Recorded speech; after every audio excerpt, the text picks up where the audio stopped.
Começamos o programa Ponto de Vista. Eu recebo aqui o escritor Guilherme Ramos, a quem eu agradeço ter aceitado nosso convite agora, Guilherme. Guilherme está com a nova obra, Estrela Raivosa. Isso. Queria que você falasse, Guilherme, como tem sido essa produção, como é que se chegou à Estrela Raivosa. Boa, tudo bem? É aquela história, a gente não programa nada, né? Eu comecei a trabalhar com literatura diretamente, eu sempre trabalhei com artes, né? Mas literatura especificamente foi em 2006, com um blog. Eu acho que muitos escritores, muitas escritoras começaram dessa forma. E aí as histórias foram se amontoando, né, e tal. Então, chega uma hora que você cansa um pouco de estar escrevendo só nas mídias e você fica procurando alguns editais para participar e tal. Foi o que aconteceu. Na época havia o edital da imprensa oficial Graciliano Ramos, e aí eu inscrevi uma história minha, né? E foi selecionado. Então isso começou de 2014 para 2015. De lá para cá, ano sim, a cada ano eu venho sendo premiado pelo edital. Então, a primeira obra até foi Mateu Errante e Mateu Brincante, que é infantil também. Depois veio Minha Fúria e Outros Demônios, que é um livro de crônicas, já é para um público adulto. E por último foi Estrela Raivosa. Então, devagarinho a gente vai tomando espaço. Qual a importância hoje da existência de editais? A gente tem um momento hoje do Brasil Sim. em que se discute as políticas culturais Sim. como um todo.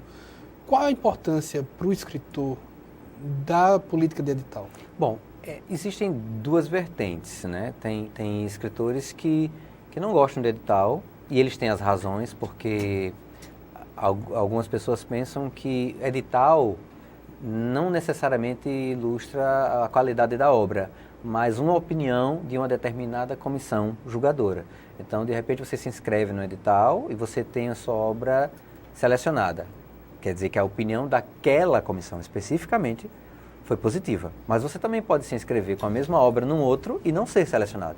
Então, isso pode gerar frustração. Tem uma parte subjetiva. Isso, exatamente. Então, para quem está iniciando, convém não ficar frustrado se não for selecionado. Eu também não fui selecionado no primeiro edital que participei. Mas com o tempo é que você vai se adaptando. E como diz a história, você tem que fazer aquele trabalho específico para aquele edital. Nem sempre aquilo que você escreve, ele está funcionando para aquele edital. Pode servir para outro. E tem a outra vertente, que é o pessoal que escreve direto para edital. Por quê? Porque fazer um livro não é barato. Então você tem que arriscar e nos editais, na maioria das vezes, você tem pelo menos a publicação do livro. Então sai a custo zero. Alguns pagam também prêmio em dinheiro, além da publicação do livro, e isso dá uma certa vitrine. Então sempre vai ter os dois lados da moeda, né? O edital, quando você é selecionado porque a obra é boa, mas também depende da comissão, e tem aquele que prefere fazer de repente o livro por conta própria, que também é legal, porque também você dá a sua cara, você põe o livro debaixo do braço e você sai vendendo por aí. A gente tem uma imagem, não sei se eu estou correto nessa imagem, queria saber a tua opinião, tua visão sobre isso, mas nós brasileiros somos influenciados de uma certa maneira com algum tipo de visão do cinema americano, daquele escritor que vive para escrever, Sim. que muitos se afastam, se isolam do mundo, se escreve. Ou quando a gente aprende a literatura na escola, você tem, quem era? Ele era escritor e fazia isso. Na realidade brasileira, eu diria na realidade alagoana, você pode ser escritor em tempo integral? Olha, isso é um sonho, eu acho que é um sonho de 11 a cada 10 escritores e escritoras, porque é muito bom que você consiga aliar trabalho, né, paixão com trabalho. Mas, infelizmente, eu acredito que nem fora do Brasil todos consigam. Você também tem vários escritores aí, várias escritoras que têm uma profissão, né, e além dessa profissão também fazem arte, de modo geral. Especificamente para a literatura, que é uma coisa que é bem antissocial, né? O processo de criação do livro é antissocial. Então, o autor ele tem que se afastar, pelo menos eu me afasto, né? Para um local silencioso que eu possa criar lá. Mas não quer dizer que o escritor ele vá se afastar das pessoas, né? Então, às vezes, um autor, uma autora vai para algum local cheio de gente para colher ideias, para transformar isso em história. Porque não é só a expiração, tem a inspiração. Exatamente, também. e muito trabalho, muito suor, né? Então, assim, a gente tem que se basear em algo para poder criar os personagens, os cenários, as tramas, né? Na vida real, a gente quer uma vida sem conflito. Mas isso não funciona na literatura. Se não houver um conflito, não há história. Se não há história, não há livro. Se não há uma história, não há livro, não vai haver sentido nenhum para um leitor. Também a pessoa não vai querer encontrar no livro algo também que vá dar apenas o prazer do, como eu gostaria que minha vida fosse assim. Acho que não é bem isso. Acho que a literatura, ela está, muitas vezes, até para desagradar a quem lê, no sentido da pessoa se sentir atacado por aquele personagem e detestar aquele personagem, mas ao mesmo tempo amá-lo odiando, né? Então, para que a pessoa possa fazer isso, né, e pagar as contas, porque escritor é uma profissão como qualquer outra, ele vai precisar pagar a conta, o escritor, talvez o escritor ele se assemelhe ao músico, assim, bandas de música. A banda grava um CD, mas a banda faz uns shows. Proporcionalmente, a banda ganha mais fazendo shows que vendendo CDs, né? Proporcionalmente. Sim. O escritor, ele tem os livros, mas aí ele viver do direito autoral também é pouco, né? Vai variar o quê? 2%, 5%, 10%, depende do negócio que tenha com as editoras. Ele não vai ficar rico com o livro. Talvez com o livro ele possa participar de bienais, de jornadas literárias, aí ele vai dar palestras, dar oficinas, aí sim entra um valor interessante que ele pode usar para pagar as contas. Quando a gente paga a primeira conta, né, decorrente de um livro que a gente fez e que foi vendido, aí você começa a dizer, eu sou um escritor profissional, né, estou me profissionalizando. Quando você consegue pagar todas as suas contas apenas escrevendo, você não só se tornou profissional, como está realizando o sonho de todo mundo. Quem conseguir fazer isso o tempo todo, tirando os grandes escritores best-sellers e tal, por favor, me avise, porque eu quero também aprender e tal, porque na realidade é isso, né? Alguém termina sendo como no edital. Alguém gosta daquela história, dá uma oportunidade, aquele livro vai para uma grande editora, vende muito e o autor, a autora, vive dos direitos autorais. A autora do Harry Potter, ela bateu não sei quantas editoras levando porta na cara, e não. Quando alguém decidiu dar uma oportunidade, olha o fenômeno que foi. Porque também é outra coisa, né? O autor ganha muito também direito autoral no sentido quando vira produto. Vai virar um filme, aí começa a criar os personagens, os bonequinhos, as blusas, então aí os direitos autorais vêm. Mas se você olhar direitinho, o livro, por si só, respeitando as proporções, ele não vai tornar você um milionário. Eu acho que nem esse é o objetivo. Acho que o escritor ele tem que querer contar a história. O escritor precisa ser franciscano?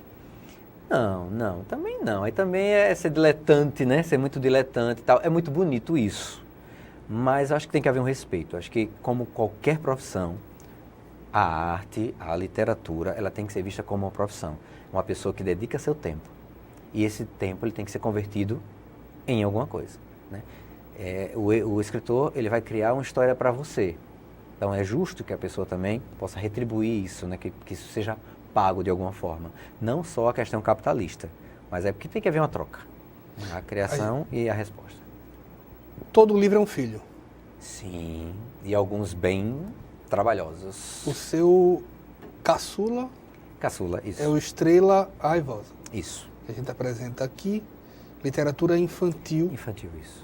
A gente tem, Guilherme, de uma certa maneira, como é escrever para criança? Nossa, eu acredito até que seja mais difícil que para adulto, porque a criança ela é mais honesta. Se a tua história ela não toca, a criança diz na sua cara e você procura um buraco para se esconder e não o encontra, porque a criança continua dizendo, e não é só uma, né? Na maioria das vezes você vai estar lançando para várias. Então imagina, você lendo e aquela história não toca a criançada. Nossa, adulto você ainda vai tentar argumentar, mas não tem como argumentar com criança. Ela vai dizer o que pensa e acabou, é aquilo, e ela está certa. Porque a gente também não pode subestimar a inteligência dos pequenos, né? A criança, ela tem um outro grau de inteligência, mas ela compreende, às vezes instintivamente, a estrutura vamos dizer assim, a estrutura do livro, né? O personagem, o cenário, a trama, as subtramas, do jeito dela. Então, não é que ela não vai entender, não, ela entende. Ela entende do jeito dela e vou te contar, às vezes ela solta entendimentos que você como autor, você diz, caramba, eu não pensei nisso, mas eu vou começar a usar esse argumento. Sabe como é? Porque ela viu uma coisa tão linda que você diz, vou usar isso. Agora, é bom quando o autor diz assim, olha, uma criança me disse isso e eu estou usando isso agora, porque também não adianta a pessoa ser, né, não, eu pensei nisso o tempo todo. Fica feio. Sim, Fica feio, né? Mas você tem que consultar uma certa criança que está aí dentro, né? Isso é importante. A gente não pode esquecer da criança. Na realidade, para a vida, a gente não pode... Eu acho que foi o Arthur da Távola que falou isso, que é você adultece muito. Então, quando você adultece, você esquece a criança. E é muito difícil você resolver certas coisas, sobretudo do cunho emocional, quando você perde a criança de dentro de si. E aí talvez seja essa criança que, ao escrever a história através do adulto que domina a técnica, aí que vai se comunicar com outra criança. E criança com criança se entende. E como é que você vai buscar essa criança? Cara, na realidade eu tento segurar ela para que ela não fique mais forte que o adulto, porque eu posso dizer assim que eu tenho um lado infantil muito grande em mim, talvez por ter começado com teatro infantil, né, no grupo de teatro do colégio, e por conta do meu acesso a gibi, aquela coisa assim, começa com gibi, livro infantil, e começa a ter acesso a outras histórias, então eu fiquei muito ligado à infância, não deixei a minha criança se afastar, então ela vive solta o tempo todo, com muitas ideias que eu não consigo nem registrá-las. E eu acho que é isso, quando você permite que a criança esteja solta, é como um filho, você deixa a criança explorar o ambiente, tomando cuidado para que ela não se machuque. A gente não pode nem super proteger, nem também deixar de lado. Bem assim a criança interior. Você é o lar dessa criança. Tem locais perigosos que ela não deve ter acesso. Mas tem locais que ela reina absoluta. Se a gente bota uma porta, o que é que a gente está fazendo com ela? A gente vai se tornar um adulto amargurado e até talvez um autor com histórias mais densas, que aí pode ser legal. Mas se não é o foco, prejudica mais do que ajuda. Nesse processo, para deixar essa criança sem tantos limites, você procura ambientes mais familiares para conseguir extrair a história? Às vezes é só não... Como é que eu posso falar? Eu não me podar. Porque criança, quando chega na casa dos outros, ela agarra a barra da saia da mãe, né? Tem isso. E agora, mas é que tá. É quando você impõe limites sem ser um carrasco. É quando você diz, isso aqui é um limite, isso aqui não é. Tá, sabe? Mas a minha dúvida, Guilherme, é o seguinte, exemplo, você precisa, para escrever, consultar a criança. Para consultar essa criança, ela precisa estar um pouco solta. Certo. Você não pode estar num ambiente que critiquem a criança o tempo inteiro. Não dá. Aí, é por isso que... Então, você escreve em casa? É por isso às vezes depende muito assim, porque eu posso dar uma volta na cidade, né, tá num ambiente totalmente diferente e tal, mas eu sempre vou escrever em casa. Mas eu ando com um bloquinho de notas, que seria o celular, no meu caso, e aí eu vou para um local, às vezes uma frase, uma visão, uma situação que eu anoto, deixo tudo aquilo estruturado e levo para casa. A liberdade que eu dou para a criança é que eu escreva sem pensar quais seriam os limites. A gramática, sabe, a estrutura. Eu escrevo numa carreira só, assim, escrevendo sem querer me corrigir, sem querer me podar, sem querer me policiar, sem querer fechar as portas. Eu vou escrevendo, como uma criança faria. Depois é que eu vou pegar o material, aí eu vou analisar e vou dizer assim, opa, peraí, isso aqui é bom, isso não é, isso aqui, essa frase está errada, escrevi uma palavra errada aqui, está faltando uma vírgula, aí é que eu vou racionalizar a coisa e construir a coisa tecnicamente. É aquela história, solta a história, deixa ela correr, como a criança, quando ela estiver cansadinha, pronto, fica aqui, vamos lanchar um pouquinho aqui, ó. Deixa o papai ver aqui como é que estão aqui. Aí a gente vai se organizando. Porque se você começa a criar algo também muito cabeça, se for literatura infantil, talvez não atinja. E se for uma coisa adulta, também pode ficar ruim. Então, existe momento para criação, existe momento para revisão. Existe momento para ser criança, para ser o adolescente, para ser o adulto, sabe? Os filhos literários, eles vão crescendo numa velocidade muito rápida. Então você tem que aproveitar esses momentos. Enquanto é um bebê, enquanto é uma criança, um adolescente, um adulto, e às vezes atinge uma terceira idade, que o livro ele já está mais maturado. Entendeu? Um paralelo com a vida. Eu estou aqui com o Guilherme Ramos, ele que é escritor, nós estamos aqui falando da literatura, tem outras obras que vamos falar aqui, a gente vai para o nosso primeiro intervalo. A gente volta já.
Ei, eu queria poder falar com você. Te falar desses últimos meses e como tudo tá melhor. Eu percebi que viver é incrível, mais do que eu imaginava. Ser pai era um sonho e você me permitiu presenciar o nascimento da minha filha. Foi lindo. Pintei o quarto dela exatamente como imaginei.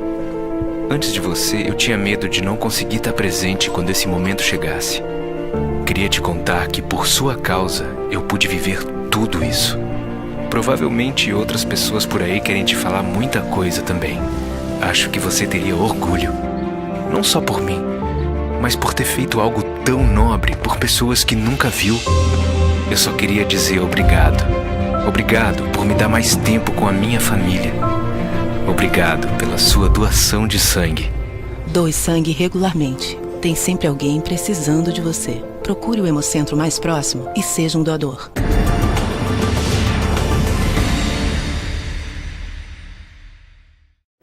Voltamos com o programa Ponto de Vista. Eu estou aqui com o escritor Guilherme Ramos. Estamos aqui falando das obras de Guilherme Ramos, inclusive Estrela Raivosa, que nós já mostramos aqui no primeiro bloco. E aí a minha dúvida, Guilherme, é se o escritor Guilherme Ramos tem preocupação, ou qual grau de preocupação tem o Guilherme Ramos com o seu público? Boa pergunta. Eu tenho. Mas existem vertentes que não têm essa preocupação. No meu caso, eu não tenho dificuldade nenhuma de trabalhar para públicos de idades diferentes. Eu tenho tido, inclusive, mais, vamos dizer assim, mais sorte com editais na categoria para criança, para adolescente, né, para infância e juventude. Talvez por conta da facilidade que eu tenho de trabalhar com minha criança interior.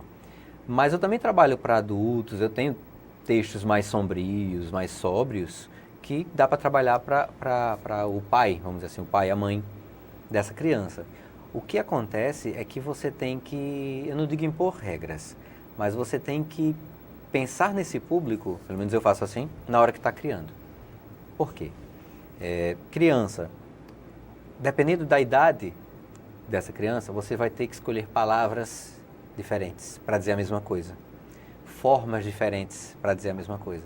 E aí não cabe a mim, mas no caso do infantil dos ilustradores também, né, um traço que tem a ver com aquela história. Mas o escritor, ele deve agradar o público?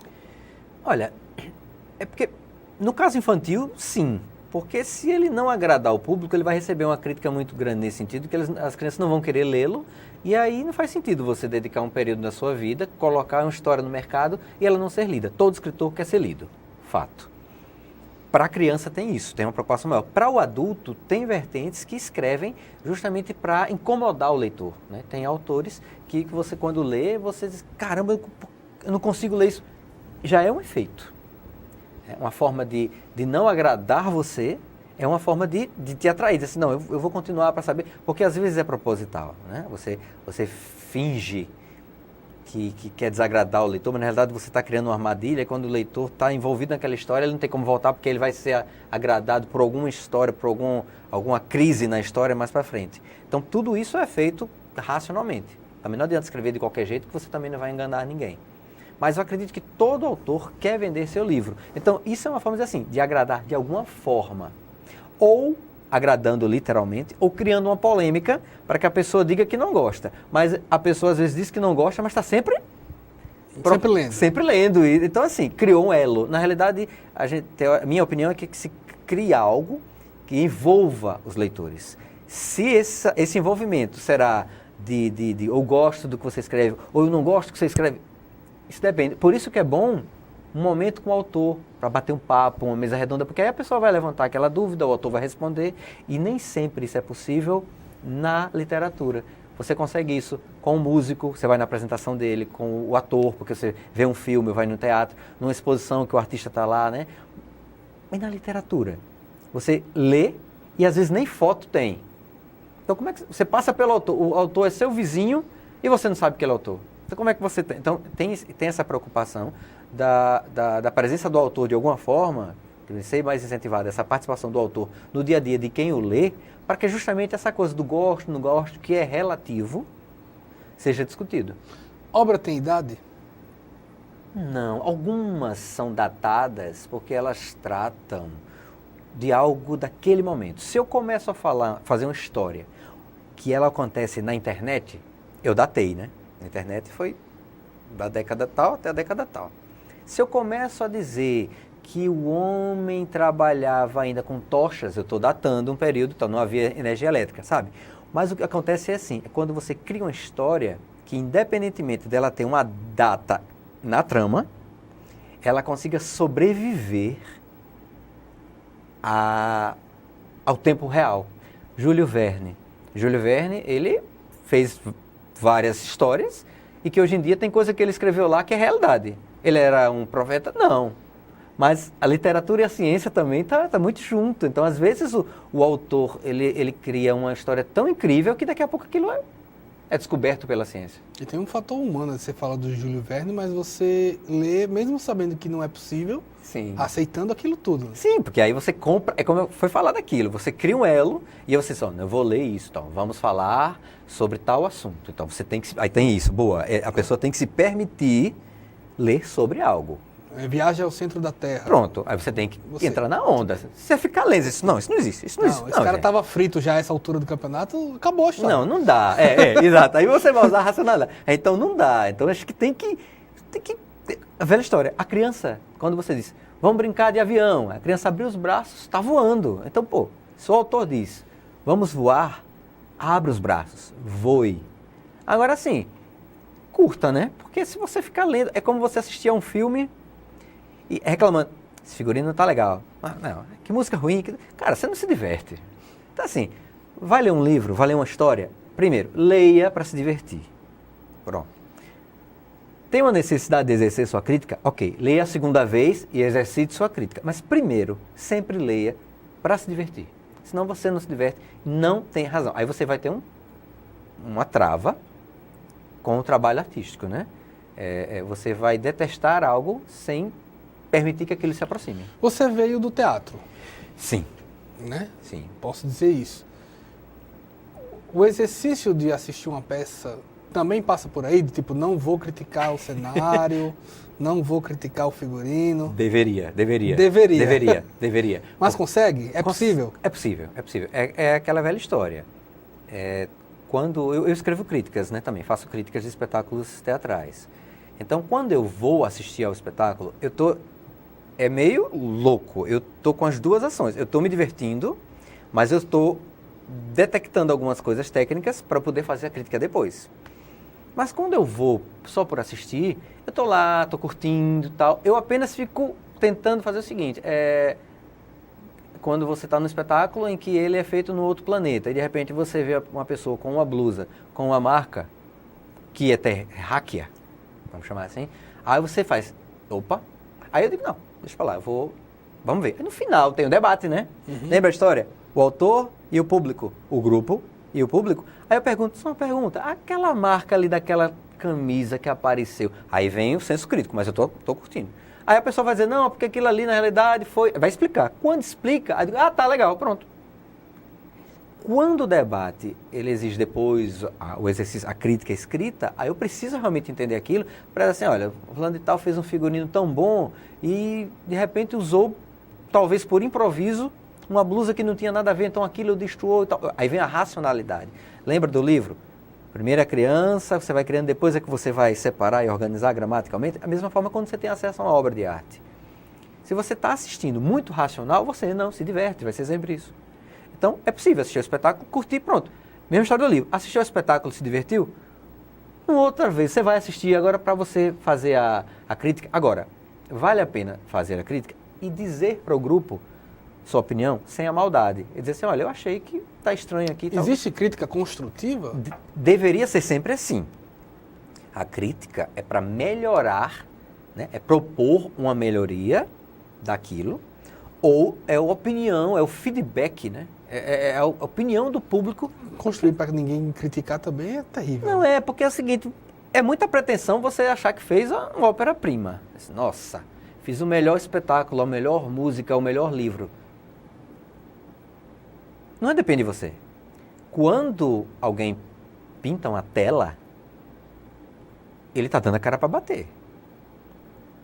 Quando um pintor faz uma pintura e ele entrega aquela tela para o público ver, deixou de ser a pintura dele, a ideia dele, a concepção dele. Virou agora o que o público está achando.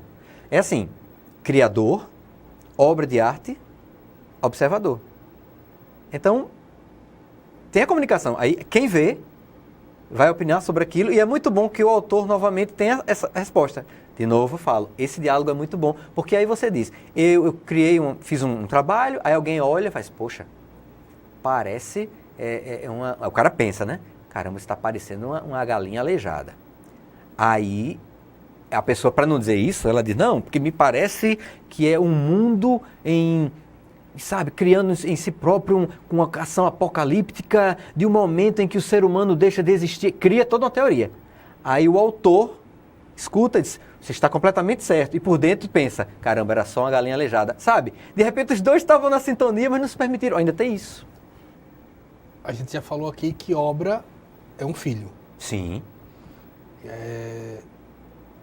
Você aceitaria bem chamar seu filho de feio? Rapaz, a gente nunca está... Eu sou uma pessoa que não está... Eu sou uma pessoa que não está preparado para... Assim, eu não lido bem com a crítica. Eu exercito isso todo dia. Porque não é o que me dizem. É como me dizem. Então, quando chega alguém e diz assim, seu filho é feio, aí a gente fica com raiva, né? Mas se disser assim, rapaz, seu filho fez umas coisas feias aí e tal. Menino, que coisa feia seu filho fez. Eu acho que como a pessoa fala, aí a gente escuta, mas me fale mais sobre isso. Me conta essa história direito. Também aí, não adianta chamar de exótico, né? Não, é falar, é uma outra forma, né, tal, de dizer. Mas eu tô falando que, tipo, como lidar com a crítica, porque a crítica pra mim, viu, Guilherme, ela tem dois lados. Ela tem uma crítica que é aquela crítica que como você disse, ela só serve pra destruir. Sim, que é essa, eu acho. Que essa é a que deve chatear qualquer pessoa. Essa chateia demais. E tem uma que um escritor francês dizia, o Pierre Bourdieu, que dizia que, tipo, elogio de mãe não vale nada. Ah, sim. Também tem isso. É mais perigoso uma crítica favorável a algo ruim que uma crítica ruim para algo que está bom. Porque, como dizer, a crítica destrutiva, ela não quer saber se é bom ou se é ruim. Ela vem a bomba. E a crítica construtiva, ela pode ser pesada, mas ela visa a melhoria. Também, se eu chego para você me mostra um livro, o assunto é literatura, você me mostra um livro, eu leio, digo, tá lindo, é como a mãe alisando o cabelo, aí quando o menino vai sair, leva a maior pancadaria, volta todo arrebentado. Não prepara para a vida. Acho que acariciar o ego da pessoa é ruim. Por isso que eu digo, você tem que dizer, olha, o teu texto está cheio de erros gramaticais, o seu texto não tem coerência. As suas histórias não tem nada a ver uma coisa com a outra. Parece que você colocou as histórias só por ordem alfabética. O que é que você quis dizer com essa história? Às vezes a história tecnicamente é perfeita, mas ela não flui. E aí a pessoa começa a conversar. E é por isso que eu digo, no diálogo, talvez a pessoa fazendo essa crítica, a pessoa também não pode... Sim, o menino, o burro e o velho, né? Uhum. Na história, todo mundo faz uma crítica e o velho vai mudando a situação com o menino. Chega uma hora que, sabe, volta pro início. Então, não dá para agradar todo mundo. Não dá. Então, talvez seja isso. É você iniciar um diálogo e aí você tentar chegar a um acordo naquele momento. Mas se você for mudar tudo que você fez por conta de opinião, você não vai parar nunca. O seu livro não termina nunca. O seu filho vai continuar feio para uns, bonito para outro. E é seu filho, bonito ou feio. Vamos para mais um intervalo. Eu estou aqui com o Guilherme Ramos. Na volta, eu vou perguntar sobre a importância de concretizar uma obra, que nem sempre acontece, né? A gente vai para um breve intervalo e volta.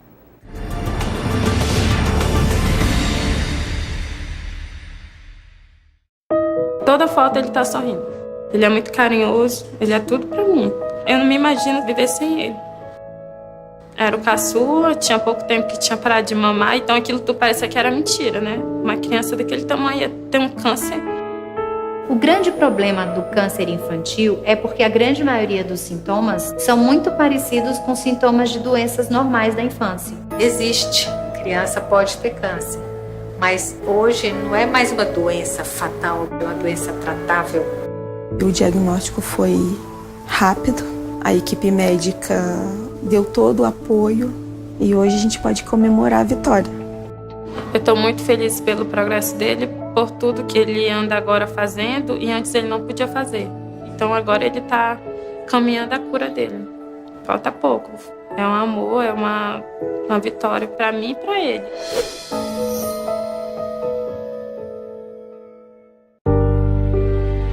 Minha filha deixou um vazio tão grande na família. Que só quem passou por isso na família ou próximo sabe como que é, né? Foi um dos momentos mais difíceis da minha vida.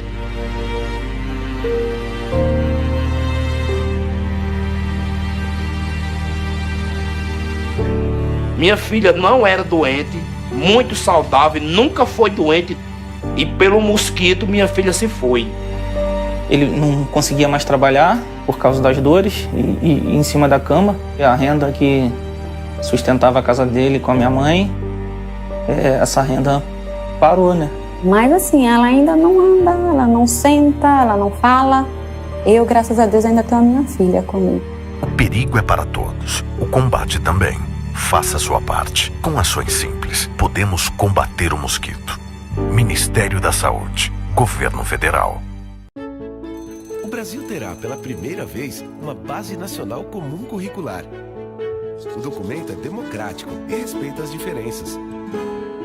Com a base, todos os estudantes do país, de escola pública ou particular, terão os mesmos direitos de aprendizagem.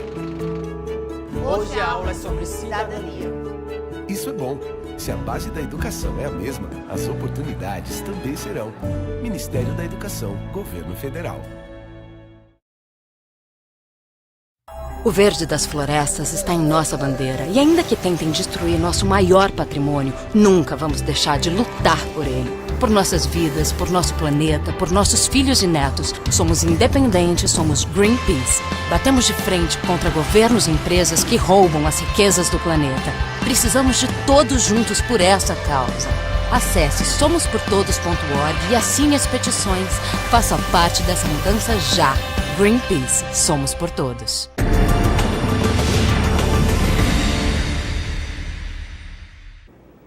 Voltamos com o programa Ponto de Vista. Estou aqui com o escritor Guilherme Ramos.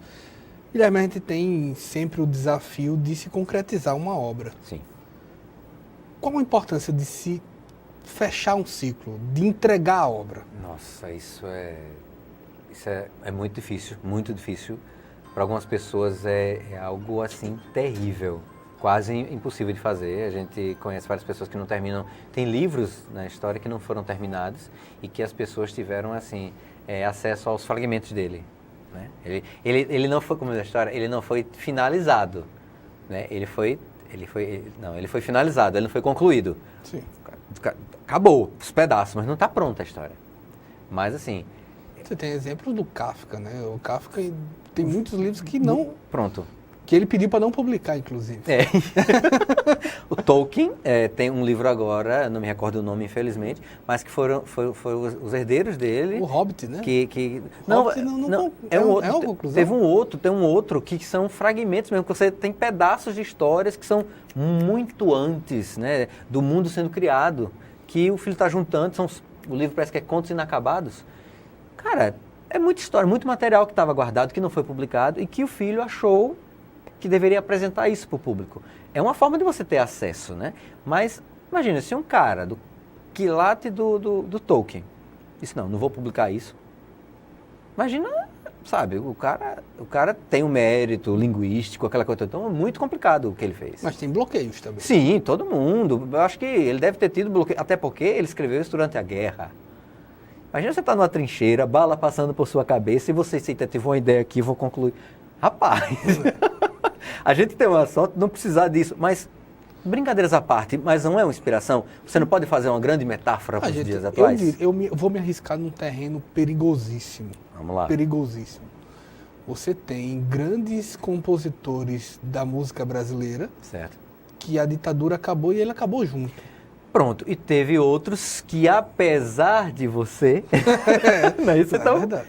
Olha, é por isso que eu digo, o desafio, a dificuldade, aí vamos além, a falta de dinheiro, a falta de onde morar, a falta de um companheiro, de uma companheira, muitas adversidades, elas sempre vão causar dois fatos. A sobrevivência é ou a destruição completa. Então é sempre assim, sempre vai haver uma moeda, um lado bom, um lado ruim. E agora não é uma coisa maniqueísta e tal, tem os tons de cinza no meio disso tudo, sabe? Mas na maioria das vezes, quando vem uma dificuldade, das duas uma, ou você vence com louvor, ou você se ferra completamente. E a gente tem que encarar, o criador, né, o escritor, tem que saber lidar com isso. Às vezes não é para ser naquela hora. E você faz uma coisa aqui, guarda um pedaço, faz outro pedacinho, guarda, você tem vários fragmentos. Você acredita um dia você monta isso, Você né? acredita em autores incompreendidos? Tem muito artista incompreendido, assim, tem, com certeza. E que é temporal, né? O Van Gogh, ele não vendia nada e depois da morte o cara explodiu aí, e aí? Qual a razão? Mas existe um livro? Nossa, para lembrar, assim, é pesado, porque assim, o autor... A gente falou do Kafka, o Kafka também foi um autor que o sucesso veio depois. Sim, não, sim. Pelo menos não como o Van Gogh, mas... Não, claro. O tamanho... Sim. Veio depois. Sim, acontece muito. Porque assim, é porque tem que ver quem compreende e quem não compreende. Vamos lá. Eu gosto de evitar dizer nomes e às vezes obras para não ser injusto. Mas assim, tecnicamente o que é? Tem obras que são incompreendidas pelo público e tem obras que são incompreendidas pela crítica. Tem obra que o público adora, que a crítica odeia e vice-versa. Vamos jogar uma coisa que é o seguinte... O Som e a Fúria, do Faulkner. Tecnicamente, o livro é incrível, mas não é todo mundo que consegue terminar. Porque ele sabe escrever tão bem que ele mostra uma coisa no início que você fica meio assim. Aí no meio, pro fim, faz uma coisa. No final, vocês... Caramba, ele sabia o que estava fazendo. Não vou dar spoiler aqui, que é sacanagem com quem não leu. Mas assim... Ele chega no final e diz assim, ó, tá vendo que eu sei escrever assim, assim, assim, assim? Aí a crítica fala bem, o público pode falar mal, mas quando tem acesso a algum material, começa a dar um passo a mais, sabe? Mas é por isso que tem que tomar cuidado de qual livro ler antes. Então a gente volta para a escola, dependendo de como você apresenta a literatura, todo autor vai ser incompreendido, porque o aluno, ele vai ter que decorar a obra, o ano, o autor, aquela coisa toda, vira uma decoreba para passar no vestibular. Isso não é literatura, gente. A literatura vai além. Eu posso afirmar que eu trabalho com literatura atualmente, mas antes eu dizia que detestava a literatura. Por quê? Porque não era a literatura que eu detestava, era a forma como ela estava sendo entregue para mim. Quando eu terminei o ensino médio e fui para a universidade, é que eu comecei a ler sem aquela obrigação de saber os gêneros, aquela coisa. Não, eu lia e achava aquilo incrível. E aí foi o que eu disse, quantos livros eu deixei de ler porque eu tive um pré-conceito com relação àquela obra ou aquele autor. A gente falava no início do bloco sobre a necessidade de se realizar. Certo. E aí, junto com ela, com essa pergunta, vem, obviamente, qual o tamanho da gaveta desse escritor. Nossa, sim. E, ao mesmo tempo, tem produções mais curtas. Exemplo, a Estrela Raivosa é uma obra completa. Isso. Né? Ela tem início, ela tem meio, tem fim. Ela envolve uma parte que eu ainda vou perguntar mais para frente, que ela tem um trabalho também visual, que é compreendido. Mas, exemplo, no caso do Minha Fúria e Outros Demônios, você tem crônicas. Sim, sim. Crônicas. Eu gosto de chamar de ficções, porque, ora, algumas puxam para o conto, outras, mas como a gente tem que classificar em algum momento, ficou crônica. Mas são ficções. Exemplo, você tem capítulos de 2 páginas. Sim. Então, um exemplo daqui do Minha Fúria e Outros Demônios é... Posso lhe dizer que você aqui não deixou ir para a gaveta? Ah, esse livro tem uma história bem legal, porque assim, tava muita coisa na gaveta, né? Só que atualmente é a gaveta virtual, né? As nuvens, né? Sim. Que a gente deixar na gaveta, pode ser que o dispositivo não abra mais, você perde tudo. É verdade. Aí você deixa em vários locais escondidos, assim, o mapa do tesouro. Vários locais com o mesmo material. Então, assim, ele foi criada uma ordem do livro, mas as histórias, tem histórias que foram feitas há muito tempo atrás, tem histórias mais atuais. Então, o que acontece? Eu imprimi tudo, estava nos drives, eu botei no chão todas as histórias. E eu olhava para o material e dizia, e agora? Porque o livro ele não pode só pegar as histórias e colocar e entregar. Tinha que haver uma lógica. Que lógica era essa? Eu não sabia ainda. Um monte de história. Tinha mais de 30, mas tipo, eu queria 31, porque era uma para cada dia, tem todo um conceito. Aí eu fui espalhando aquelas histórias e fui tentando ver o que elas tinham em comum, como é que poderia ser. Então, chegou um momento que teve um estalo, né, um insight, que eu disse, não, o livro vai ser dividido entre dias e noites. Já facilita, por quê? Histórias mais sombrias, mais cavernosas, vamos botar na madrugada, vamos botar à noite. Histórias assim, que sejam mais leves, que tenham seu drama, mas que poderiam ou ocorrer durante o dia, ou ter uma leveza um pouquinho maior, manhã e tarde e tal. Fui organizando. Tenho dia, tenho noite. Aí agora eu vou colocar aqui ordem.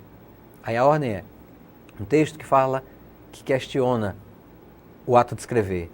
O outro como se fosse uma tentativa de escrita. Depois uma tentativa frustrante. Depois, aí foi criando, aí parece que o livro toma vida. E aí ele começa a direcionar você começa a ver uma folha se destacando mais que outra, que você vai colocando. Sabe aquela coisa meio mágica? Porque você está envolvido. E aí você cria. Mas quantas histórias não ficaram de fora porque tinham uma palavrinha, uma coisa que não casava com a história de que serão 24 agora, serão 24 histórias, uma para cada hora do dia, como se essa vida fosse um relógio, nossa rotina, que as coisas acontecem sem parar. E aí virou Minha Fúria e Outros Demônios, por quê? Porque a fúria da pessoa, que poderia ser a fúria da raiva, mas também pode ser a fúria, a figura mitológica, e os outros demônios também pode ser o quê?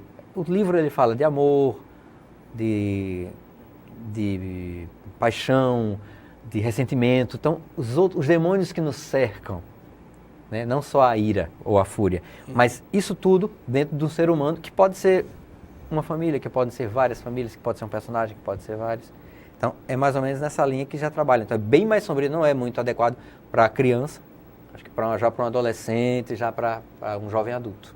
Isso daí, ainda assim, a gaveta ficou cheia? Nossa, tem tanta história que ela não, às vezes não cabe naquele contexto, e às vezes eu tenho assim, sabe, às vezes eu brinco que eu tenho vários livros, vários títulos de livros e várias histórias sem título.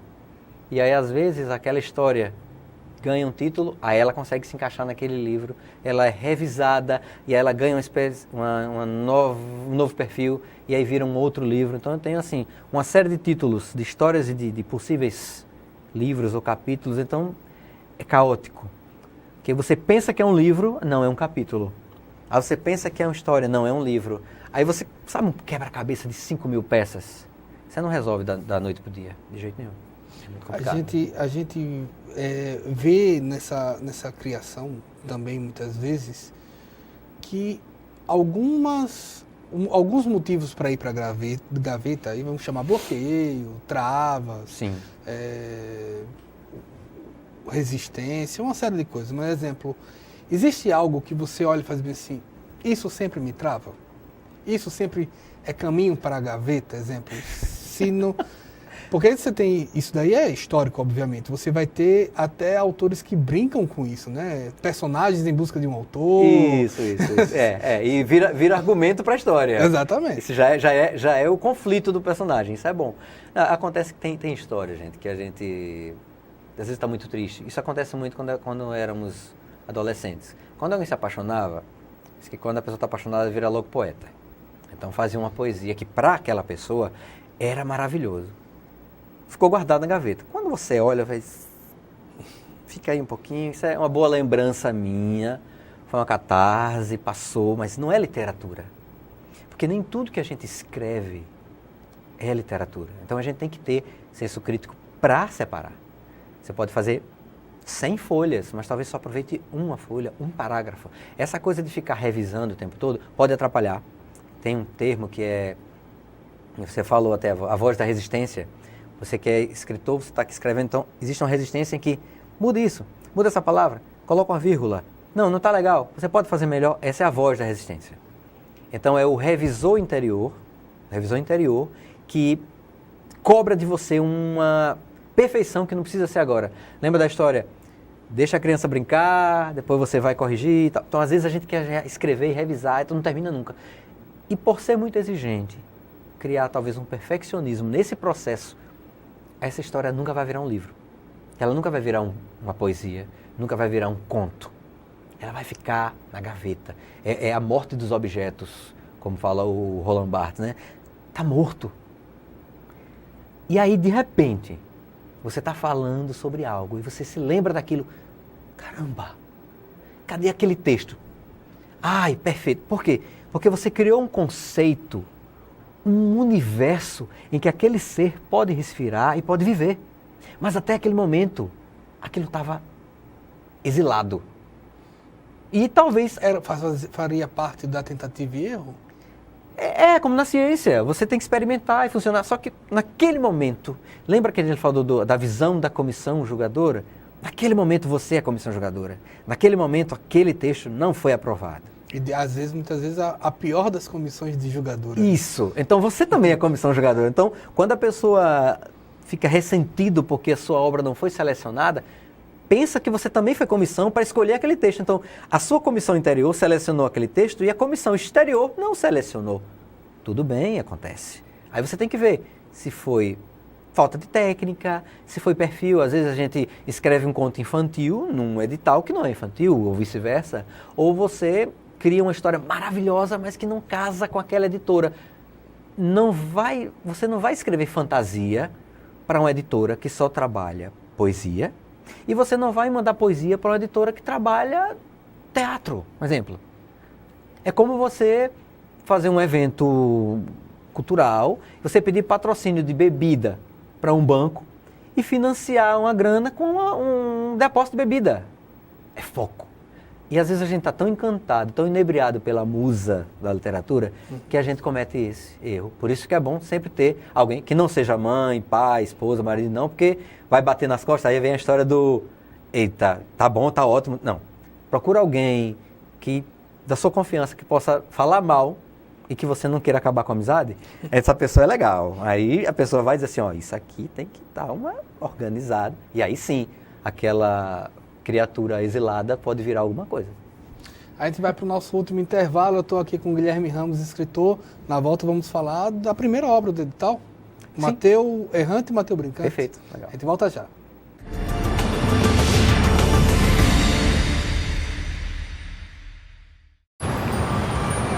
Quando fiquei sabendo que tinha tuberculose, imaginei, é o fim. Mas logo descobri, tuberculose tem cura. Se parar o tratamento, a doença pode voltar, mais forte.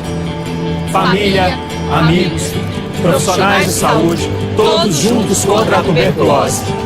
É bom saber que eu não estou sozinho. Em caso de tosse por mais de 3 semanas, procure uma unidade de saúde. Pode ser tuberculose e o tratamento precisa ser feito até o fim. A ditadura foi uma época de violação de direitos. E muitos dos documentos que contavam os detalhes sobre os crimes cometidos foram censurados, escondidos ou destruídos. Hoje, muitos deles estão disponíveis no site bnmdigital.mpf.mp.br. Acesse, pesquise e não deixe a história desaparecer, muito menos se repetir.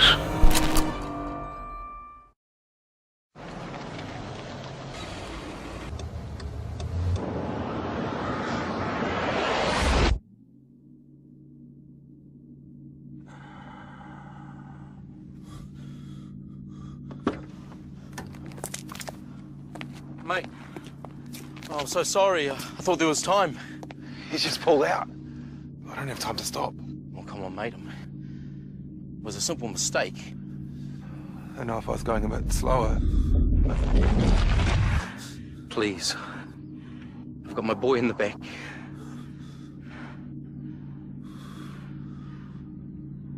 I'm going too fast. I'm sorry.